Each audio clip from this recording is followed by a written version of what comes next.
5 ওয়াক্ত নামাজ কালাম পড়ে, এরপরেও জাহান্নামে যাবে যারা, তারা হলো 17 শ্রেণীর লোক। আমরা এক নজরে আবারও বলে দিচ্ছি, হারাম খাদ্য যে গ্রহণ করে, 1, 2 আত্মীয়তার সম্পর্ক ছিন্ন করে যে, নাম্বার 3 প্রতিবেশীকে যে কষ্ট দেয়, নাম্বার 4 মা বাবার অবাধ্য সন্তান, মা বাবার কথা শোনে না সে, নাম্বার 5 উগ্র মেজাজি, টেড়া, গোয়ার, সবাইকে দমায় রাখে, এই টাইপের লোক।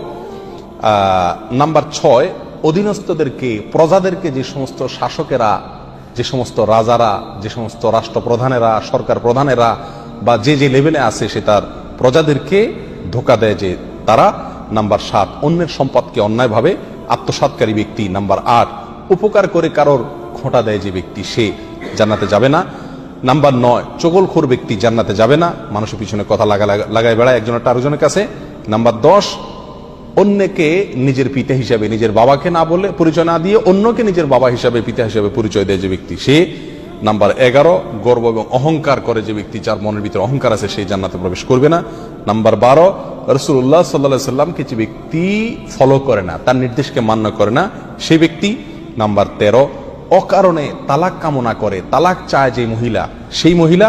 নাম্বার 14 দুনিয়াবী উদ্দেশ্যে যারা এলেম শিখে, কোরআন হাদিস শিখে, এলেম অর্জন করে, আলেম হয় দুনিয়াবী উদ্দেশ্যে, দুনিয়ার কোনো ধান্দায়, আল্লাহকে খুশি করা ছাড়া অন্য কোনো ধান্দায়, তারা। নাম্বার 15 চুলে বা দাড়িতে কোনো জায়গায় কালো কলব, পিওর কালো কলব ব্যবহার করে যারা, তারা।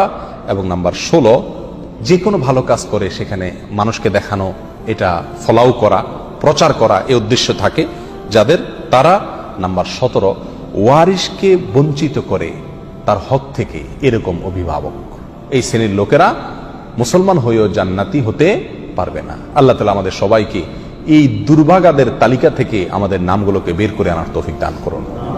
চেষ্টা করব এই 17 শ্রেণীর কোনোটিতে যাতে আমার নাম না থাকে, এটাকে টাঙায় রাখবো, ঝুলায় রাখবো লিস্টটাকে, এবং আমার ভেতরের কোনো পয়েন্ট আছে কিনা সেটা দেখে যাচাই করে সেখান থেকে নিজেকে বের করে আনবো ইনশাআল্লাহ।